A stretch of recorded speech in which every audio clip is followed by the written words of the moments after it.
Welcome back to Following Nogadon, a Stormlight podcast. This week is episode 5. We will be talking about chapters 14, 15, 16, and 17 of The Way of Kings. Eliot, what are your 2 words for these chapters? So the 2 words I thought maybe summarized what I took out of these chapters were respect and servant leadership. I'm smashing that into one word, and I'm making it so. Respect and serving leadership. Okay. Servant leadership. All right. Paul? So mine was on a different avenue. I had defiant and scheming. Defiant, scheming, servant leadership, and what was your last one? Respect. Respect. Uh, Let's discuss these.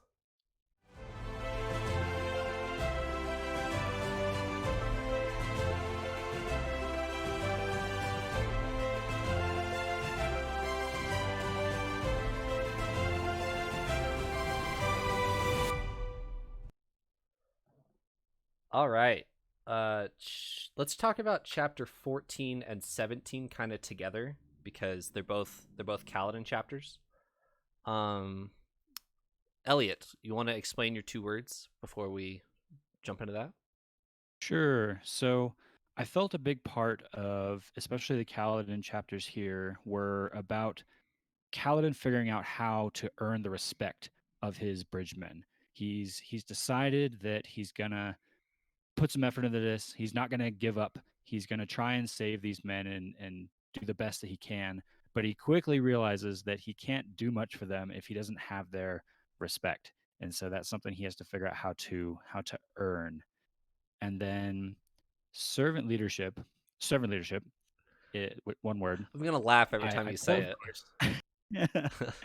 I that was a huge moment for me, which we're going to talk about in a second, when we learned what the Way of Kings is, and we got a good section of that really spoke about what servant leadership is, or what a leader who steps down to do something to serve his people, which was a big moment, which tied in really well to the Kaladin chapters, because spoiler alert for later in the episode, that's kind of what Kaladin learns, is that he has to serve the people that he's leading. So kind of pulled it together for me. Gotcha. Okay. Paul, you want to expound upon your 2 words a little bit?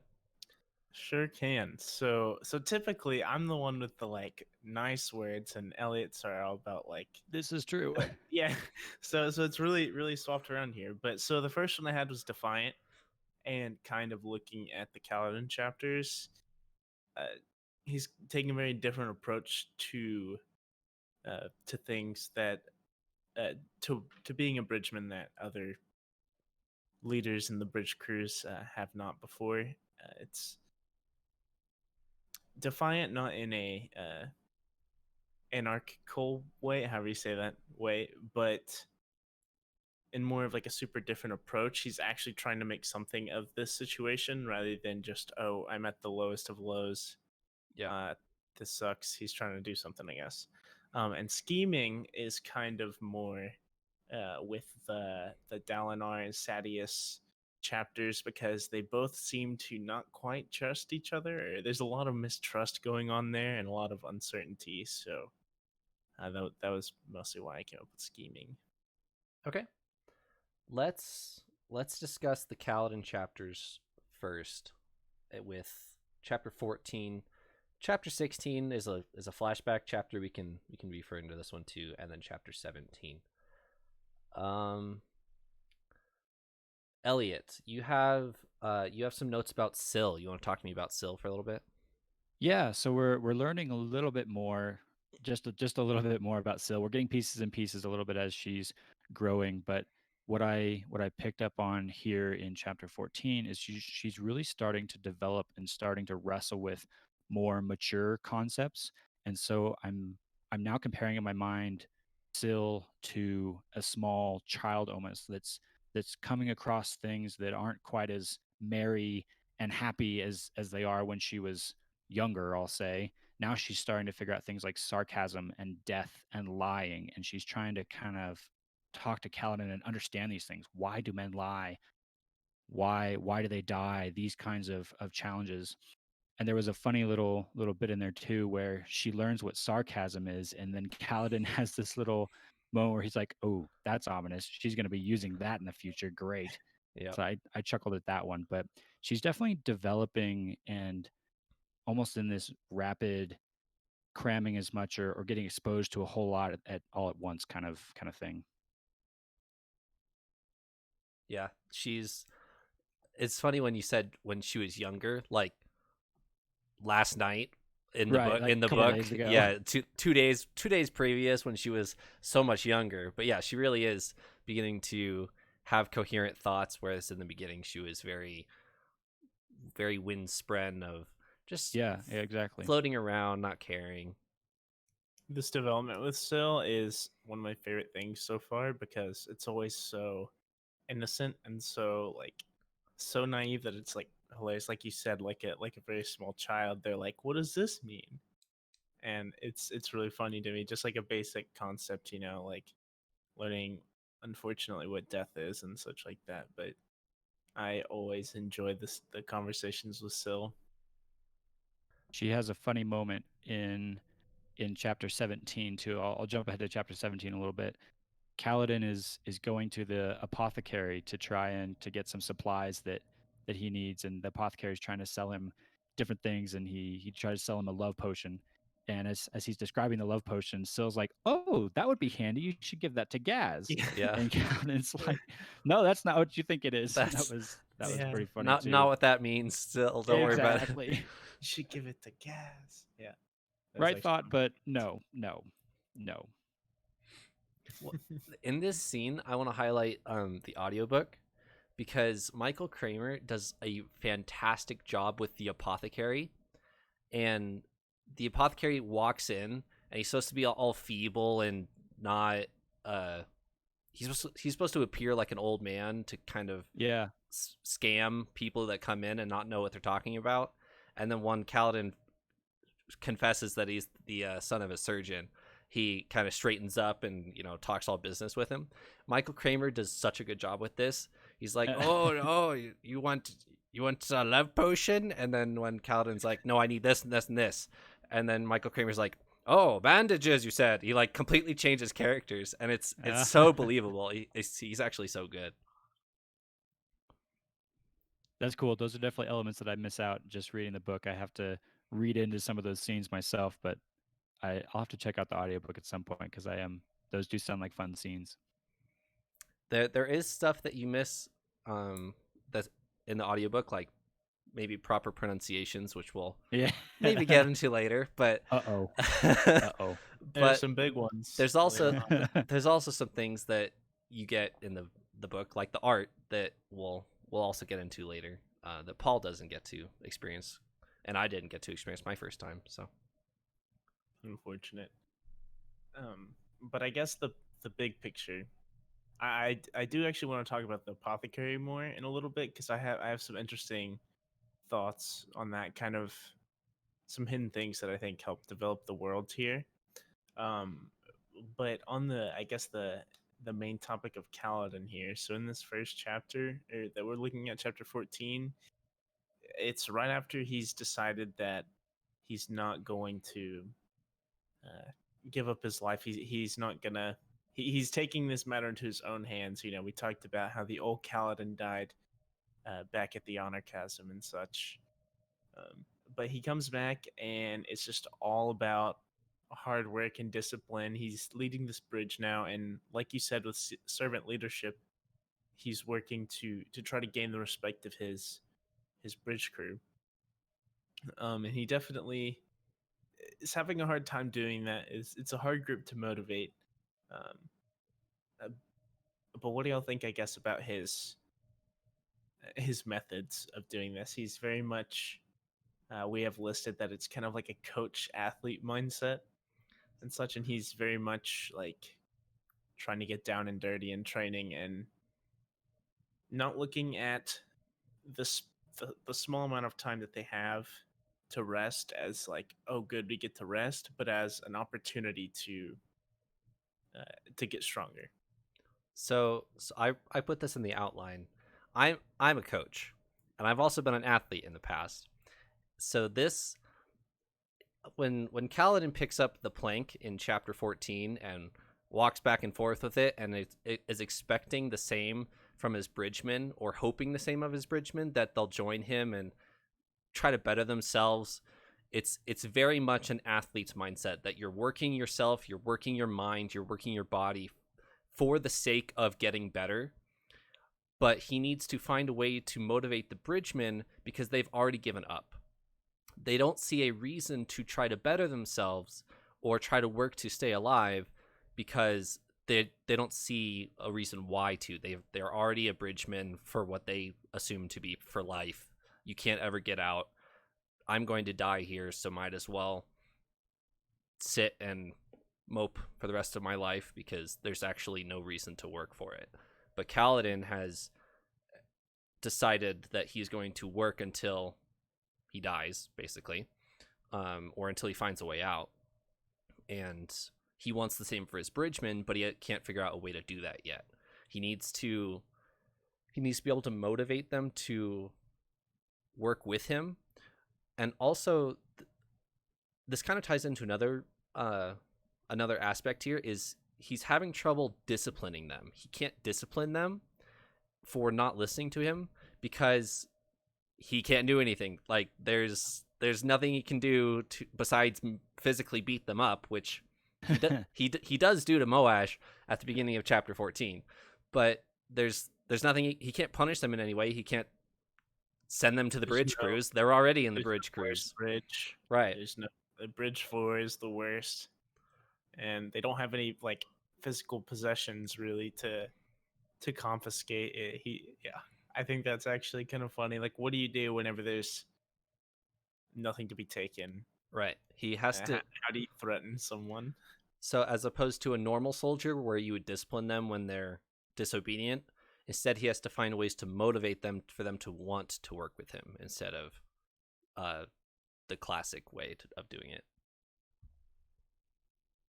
And this is a classic leadership conundrum. Is if you're handed a team of people to lead but not given any authority over them, how do you do that?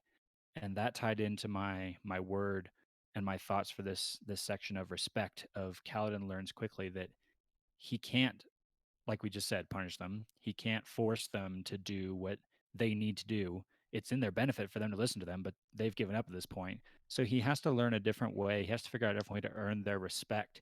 And that's where he goes to the, okay, I'm just going to show them. I'm just going to do this. And eventually, he hopes they're going to fall in line.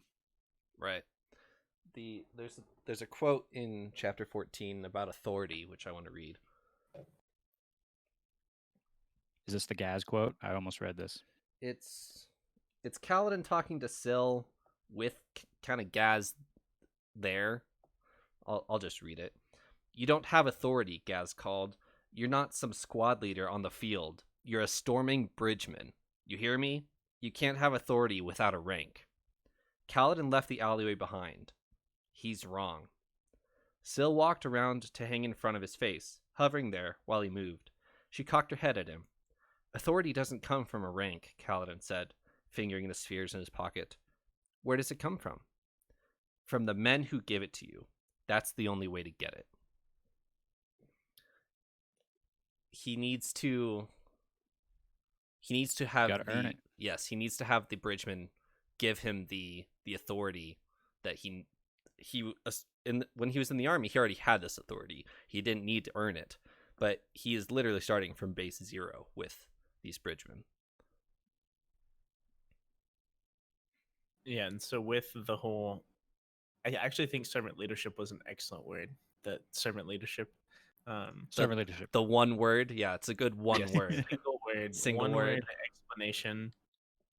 Because like you said, he's working from ground zero. There's no one.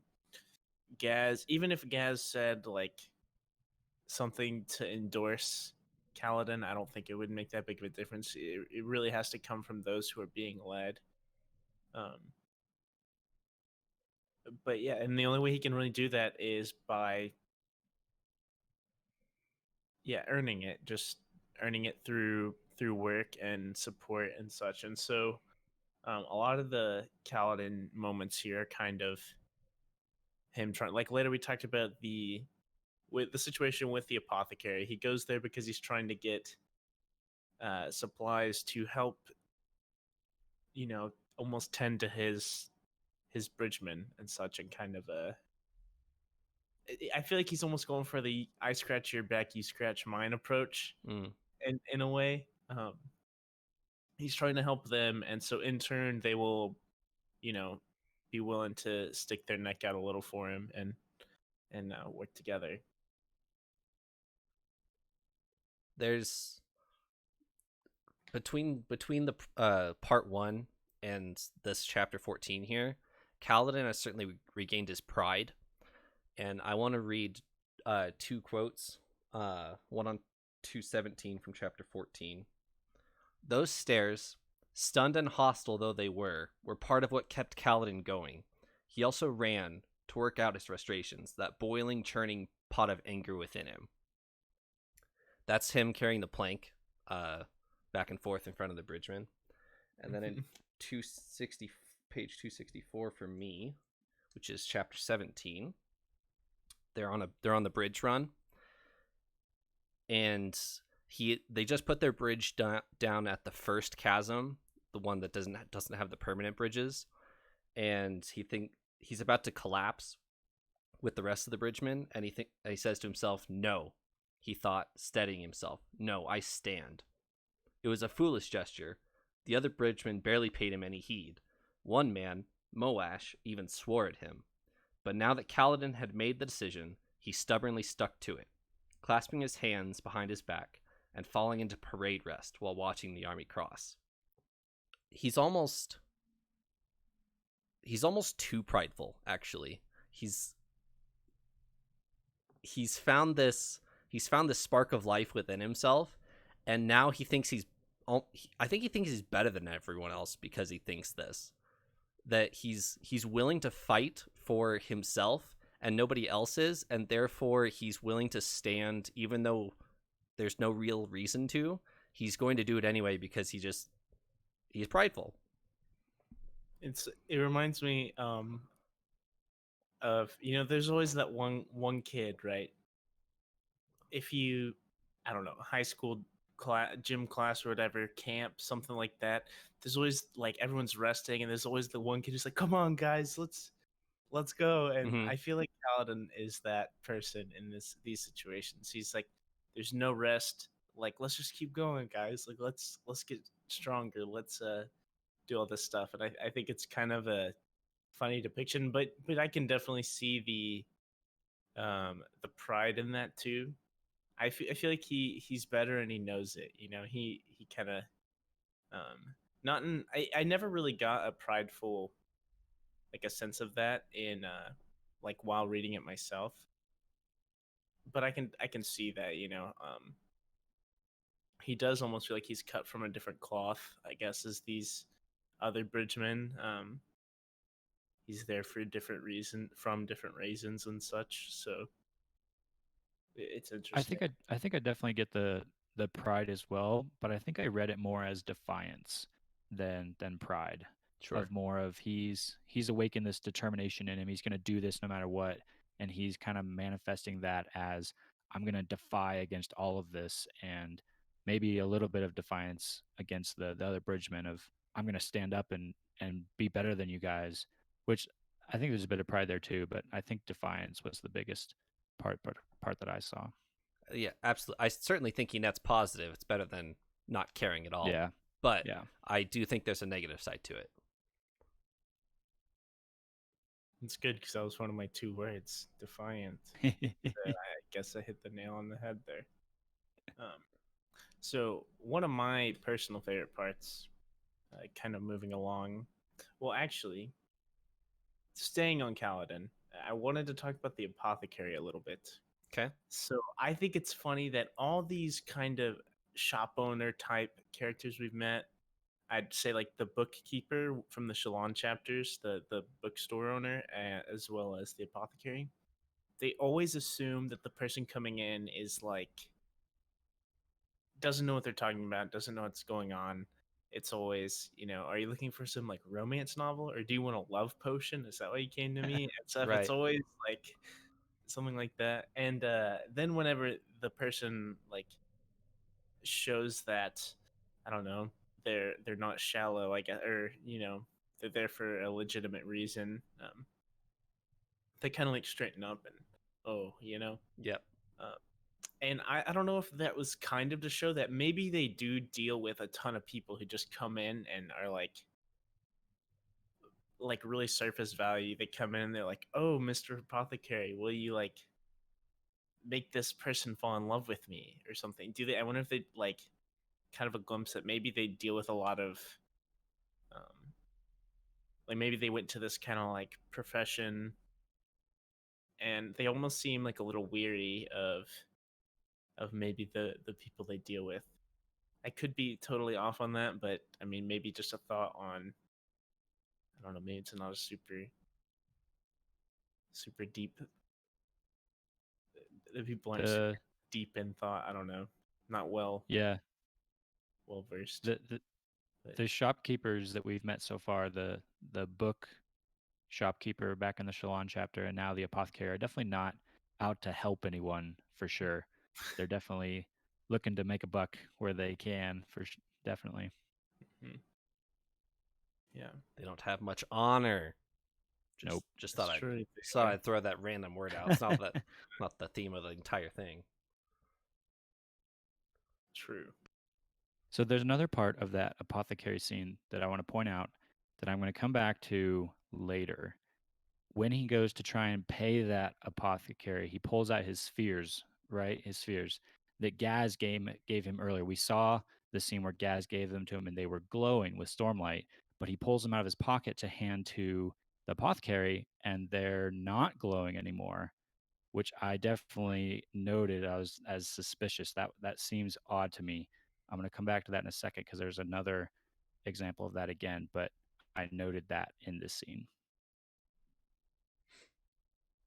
And the apothecary was kind enough to take the spheres, but it was kind of like a come on, like done Yeah. spheres, like give Well, me a break, there's also a phrase that he uses which I think is very clever. He accuses Kaladin of quote passing dun spheres off on me, which Mm. it like dun spheres are just as worth as infused spheres, but the phrase dun spheres means counterfeit. He's accusing him of passing counterfeit money off on him, and he calls them dun spheres because counterfeit money wouldn't be infused because it wouldn't be a real gemstone. So Right. I think that's a cool phrase that Brandon Sanderson just threw in there as this is what a kind of thing that people say in this world of you're trying to pass dun spheres off on me as opposed to you're trying to scam me. I think it's a thing that's cool. It's true. So aside from the Kaladin chapters, my personal favorite part of this episode is kind of talking about the chapters with Dalinar and Sadius. Okay. I thought that it was really interesting, and it was part of why I put scheming, because we see a lot of dialogue between like the whole bunch, right? Mm-hmm. Dalinar, Sadius, like Adolin, I believe, and Renarin, Dalinar's sons, and long story short, it seems like none of them trust Sadius, but we also get a glimpse of why Dalinar does trust Sadius, um, in any right. And I said scheming largely for Sadius. He seems very. I almost got like a maniacal vibe. He seems just up to no good, and it always makes me afraid that he's gonna like backstab someone. Um, Okay. This was another reason why I picked respect as one of my words, actually, because the relationship between Dalinar and Sadius is definitely a fascinating one. And I don't remember if the text actually said this or if you just get this from the whole scene in general, but Dalinar respects Sadius, but he doesn't like him. He's not his friend, but he will work with him as a colleague in order to protect the king.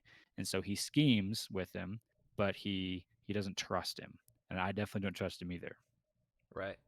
It's it's the whole means to an end type of thing. They have this dialogue in this chapter of the Alethi would always tell you the ends justify the means. No matter how you get that gem heart, it was worth the Bridgeman lives to get there. And everybody's applauding Sadeas for these new bridges that he's using. And Dalinar is saying, "But what about these human lives that you're using? That is not okay." And he refuses to look past that, to look at the gemstones that he's winning. And Sadeas has won 3 in the last 2 weeks, and Dalinar's won 0. And we'll learn later that it's even to the point that Dalinar isn't even going on these bridge runs anymore. He doesn't even care. Definitely two different approaches to the war, and definitely founded in their. Well, I think it shows what their motives are. Dalinar's trying to adhere to the Alethi war codes and these ancient code of honor, if you will, which is kind of showing him that this whole war is a little bit of a farce, and so he's trying to actually protect the king. Whereas Sadeas is all out for wealth and reputation, and he just wants to beat the next battle in front of him, which very different from Dalinar.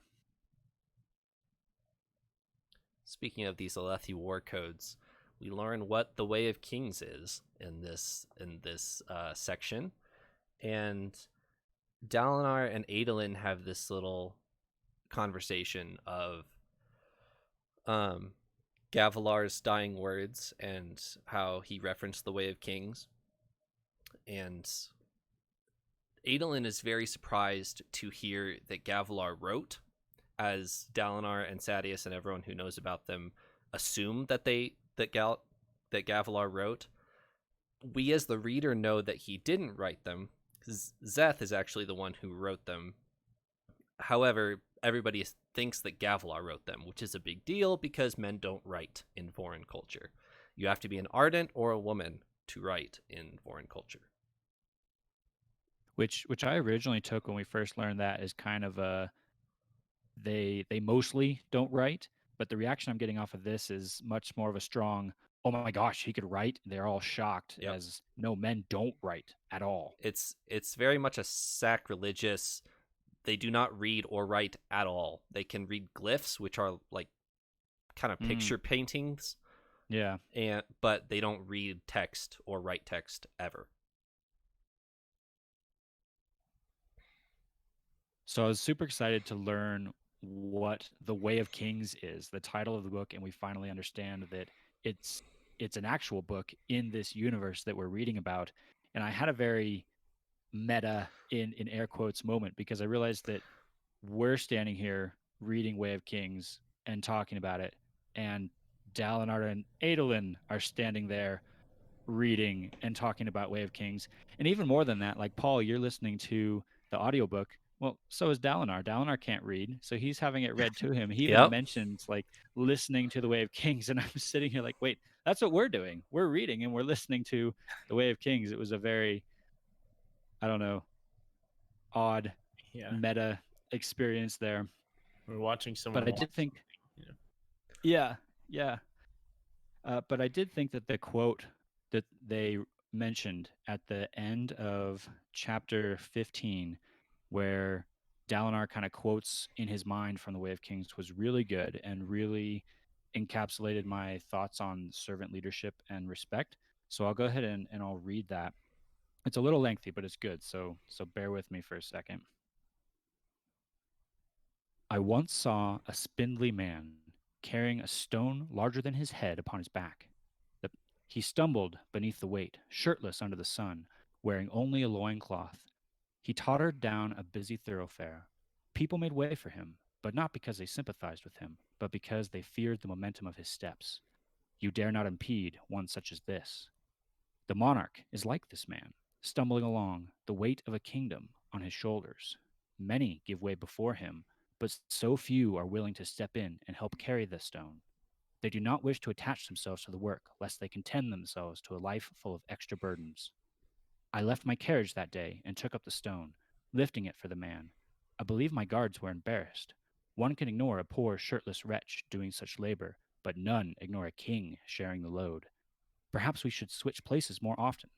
If a king is seen to assume the burden of the poorest of men, perhaps there will be those who will help him with his own load, so invisible, yet so daunting.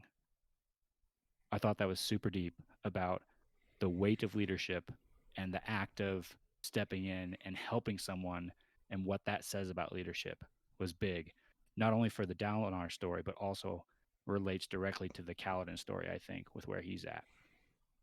This was, I think, the most notable quote out of what we've looked at so far, because it also gives a lot of perspective, right, on how there's so many people willing, or at least potentially desiring, to help a king, but when it comes to like a lowly worksman, how big of a difference that is.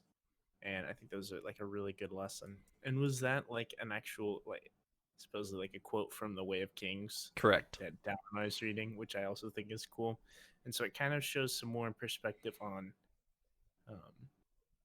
how Dalinar thinks almost, and what he kind of his mindset. What he's aspiring to. Yes, what he's his character. I do. Right after that quote, Dalinar is very surprised to realize that he can quote it word for word in his head, which I thought was very interesting. Yeah.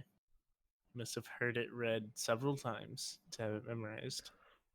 I think it's when Adolin asks, "Oh, you've been listening to that book again?" He's like, "Maybe, perhaps." And he's listened to it more than he admits to Adolin. He's very, very into this book. Mm-hmm. Yeah, and it's kind of isn't it somewhat blown off as, oh, that old book. Yep. By everyone else, like, oh, you're listening to that book again. Yep. All right. One more thought on this Way of Kings book. I noticed that Dalinar at least once or twice now has mentioned Jasnah, and I'm starting to wonder if we're learning a bit about maybe why Jasnah was in Kharbranth doing the research that she was, because Dalinar is looking for the answer to the clue or the quote that Gavilar gave him. Maybe Jasnah's looking for that or doing research on that. I don't know. That was a thought I had in this that maybe would tie in that other story to this one a little bit. It's a good thought, but I want to remind you of this, that Jasnah is a professed heretic and does not adhere to the Vorin culture, and the Vorin culture is very not okay with the Way of Kings. They do not agree with a lot of things in the Way of Kings.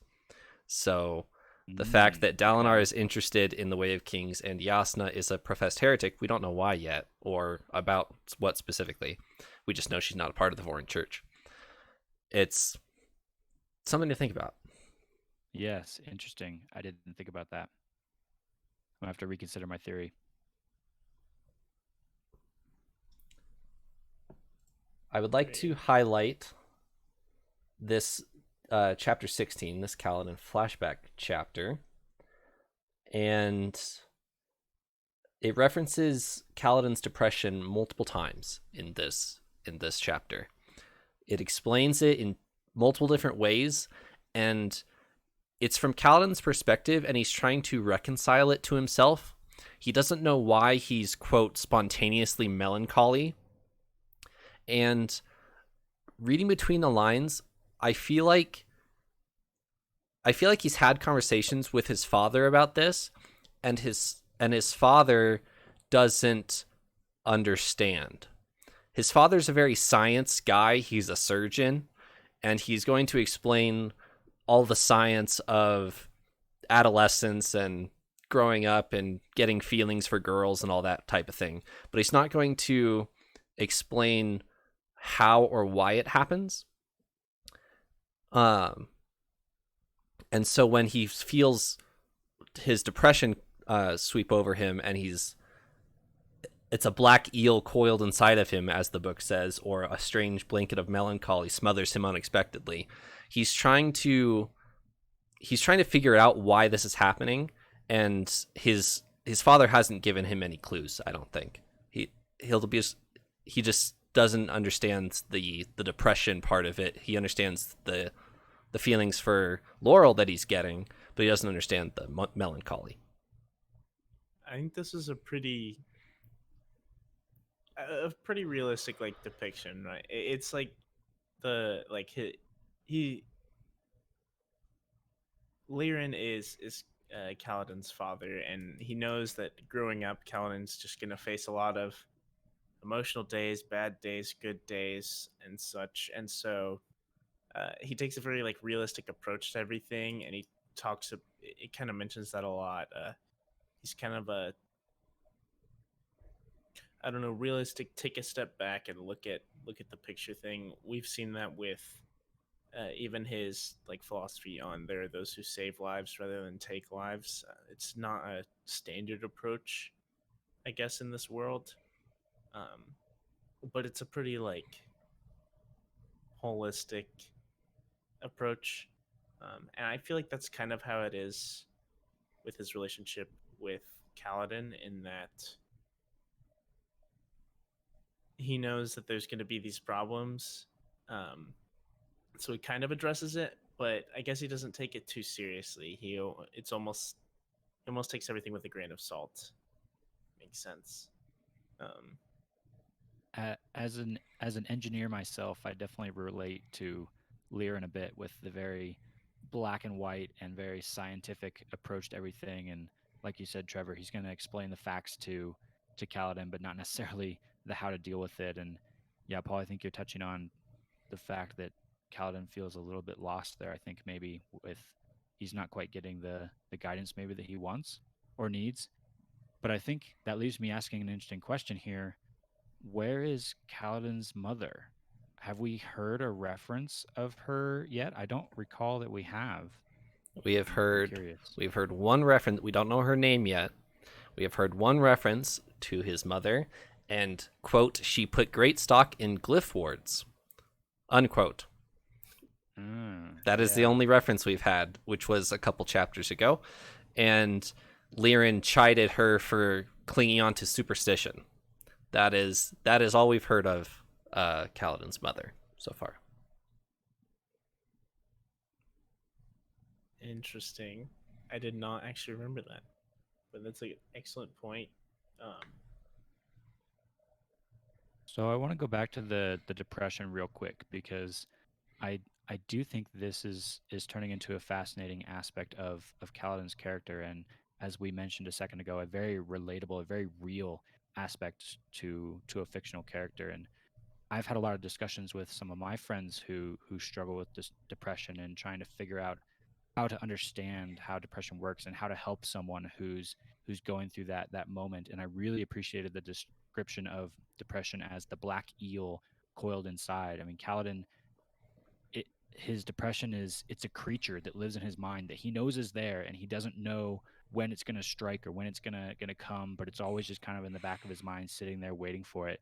And that was a really powerful depiction of depression for me and helped me understand that really well. And I like that in both examples that we've now seen of Kaladin dealing with depression, both with him at the edge of the precipice, the honor chasm, and then in a much not quite as serious note here that we get in chapter 16, where he's just kind of walking through the rocks and feeling this depression.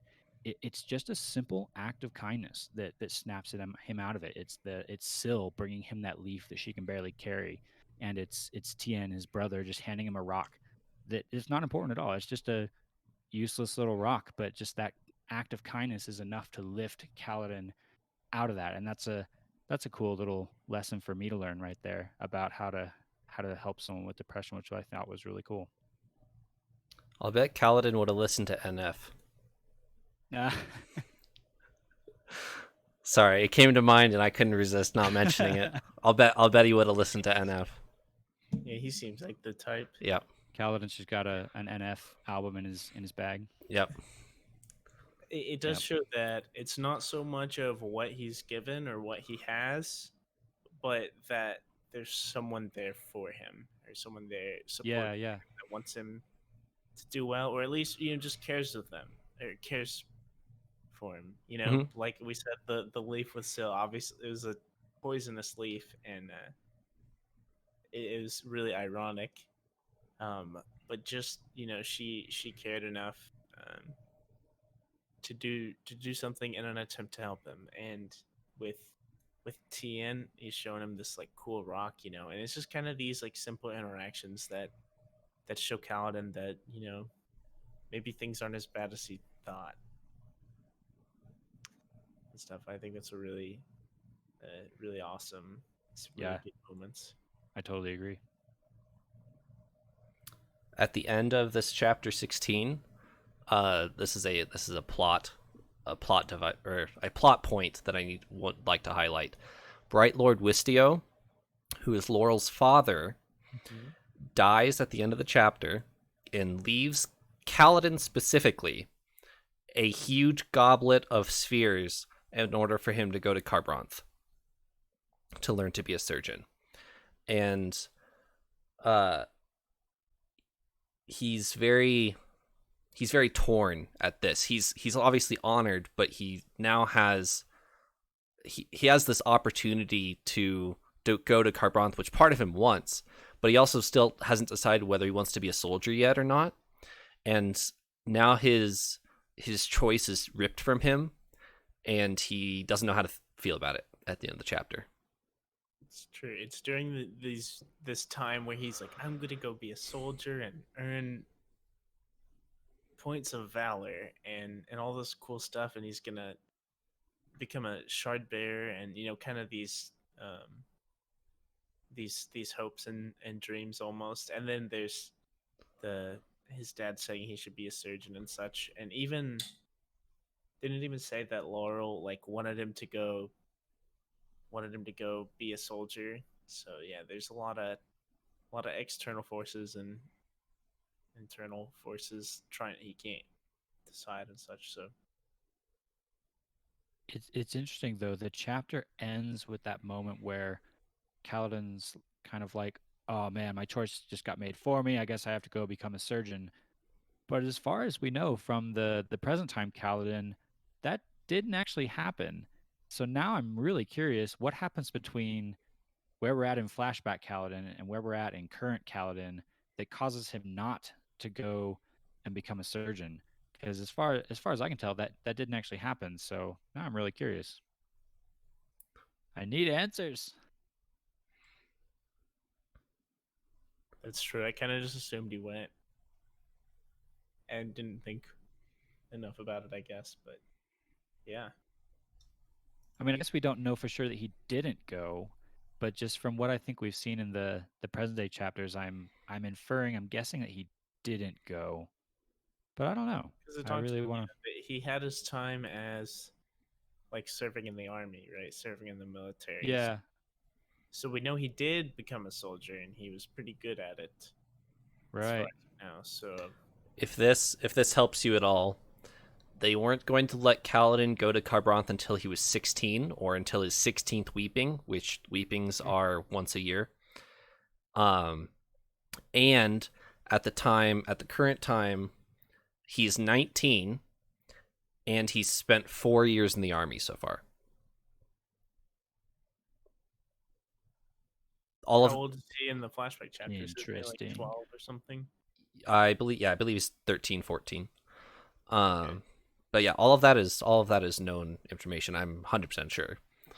So you can piece that together for your hypothesis of if he went to Carbronth or not.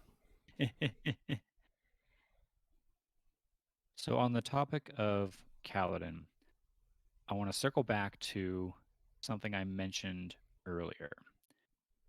Twice in this chapter, twice in this section of chapters. First in the apothecary's shop, and then again in the middle of the battlefield, Kaladin pulls out his spheres, and they're no longer charged. And as I've read this when I got to the second time that happened in chapter 17, the first time it happened, I kind of wrote that off as, well, that was odd. What was up with that? But then when it happened again in chapter 17, that really got the he's wheels giving spinning. his last sphere to Gaz. Yep. Yes, exactly. He's trying to bribe Gaz with that last sphere to let him bring the wounded home. But he pulls it out and it's not charged, and he's confused why it's not charged. He's like, Gaz, you just gave me this. It was charged. It's your fault. But we as the readers know that he was given a charged sphere and it somehow became uncharged. And I thought back all the way to the prologue with Szeth. And Szeth, in the prologue, uses Stormlight to imbue himself with this power.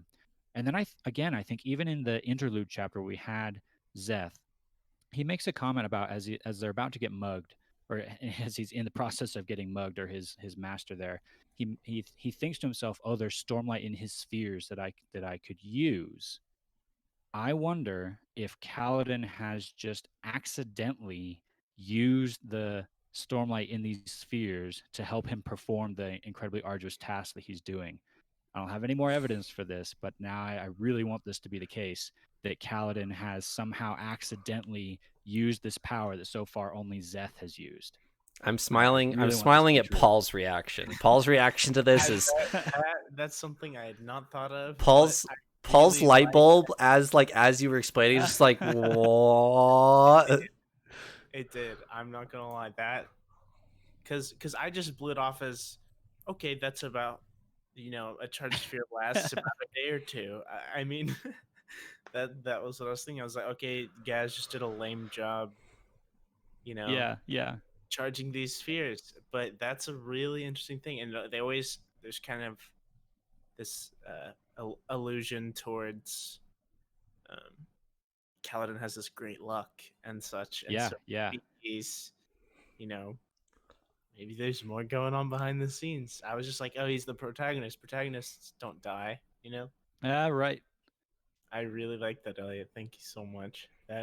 Good work, Elliot. I'm going to be disappointed though. If it's not. It's just that the spheres just powered down on their own. Yeah. Yeah, I would be kind of disappointed too now that you've pointed that out. But now I'm going to be looking for this as we read. That is, I will too. Oh wow. There's a scene, well, the entire scene of chapter 17 when Kaladin is saving lives.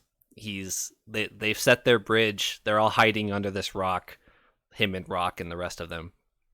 And he's so tired because earlier in the day he worked himself ragged carrying this plank, and then right as they got to chasm duty, there was a call, and they ran for the chasm, and it was a bad run. He was at the front. He takes Rock's place, and after they set their bridge, he runs back and forth grabbing the wounded. I don't have anything really to say at this besides this is an awesome scene. I love Brandon Sanderson's writing, and this scene highlights it so well. Kaladin is such a good hero to root for because he's so beaten down this day specifically, even though the day previous, like the night before, he had just decided to actually live the rest of his life and not give up, and the next day he is met with all of these challenges, and he meets it with his father's words in his mind of some men take lives, some men save lives, and he runs back and forth. I love that scene. It's so good. Epic. You're very good at cutting these segments with epic chapters at the end. That's true.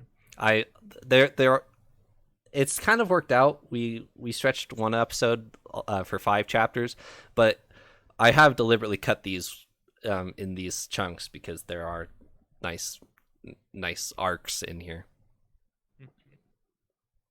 good moments to start on and end on. I wanna Indeed. leave this with a quote at the end of chapter 17. I want to get you guys get your crazy hypotheses about this. I want to compare a quote at the end of chapter 7, well, kind of the middle, towards the end of chapter 17, and compare it to an earlier quote.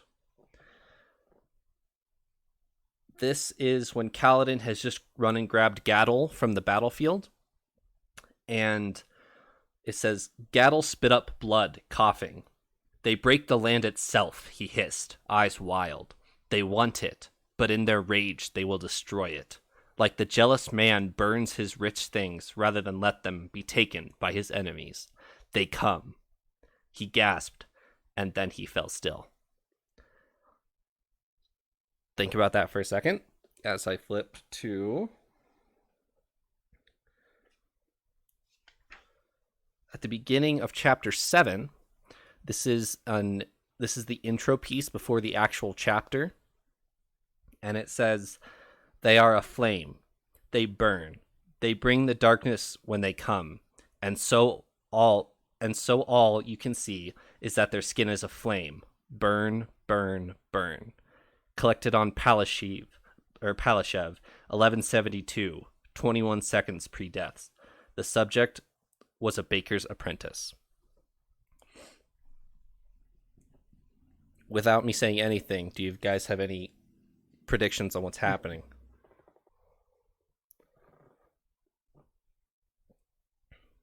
I will admit I did not think too much about that quote before until just now. I kind of passed over it as the ravings of a dying man, but now that you tie those together, that is interesting. I'm thinking if it somehow has something to do with the Void Bringers. We've been told in the past that the Void Bringers are these huge beasts that destroy the earth. I don't remember if they were talked about in reference to fire though, and both the quotes that you mentioned talk about burning and fire. So I don't know. I'm kind of mystified. I was really hoping that Elliot would have the answer. So I'm not. I don't have any profound guesses. I'm not expecting you guys to have answers here. I'm just wondering what you guys think of this. I think, along with many things that we've talked about so far, that this will probably be answered later on. That's That's a my- valid assumption. It's definitely ominous for sure, and it makes me. I'm not sure if these are references to the past or references to the future or the present somewhere else in Roshar, but it's definitely ominous. It's Something definitely- big is either out there or was or is coming. It's got to be a reference to something like all-encompassing. My first thought is maybe it's like a reference to death itself, or mankind itself, or something like that. That's my thought. Is just to something that's overarching and would affect everyone. But I can't get any more specific. Okay. I will leave you guys to dwell on those. Any right? any closing? I'm not going to tell you. Are any closing thoughts for this episode? I want more Syl conversations in the future because they're always my favorite. Silk conversations are good. I want more Kaladin. The more we see of Kaladin, the more I want to know where he's going. Is he going to be successful? Is he going to be able to get out of the situation that he's in? I do think the Kaladin storyline is the most gripping so far. Well, lucky you. He's the main character. So that's convenient. Guess I got to read more. Indeed. Well, we will reconvene next week. Thank you for joining me, Paul and Eliot. Adios. See ya.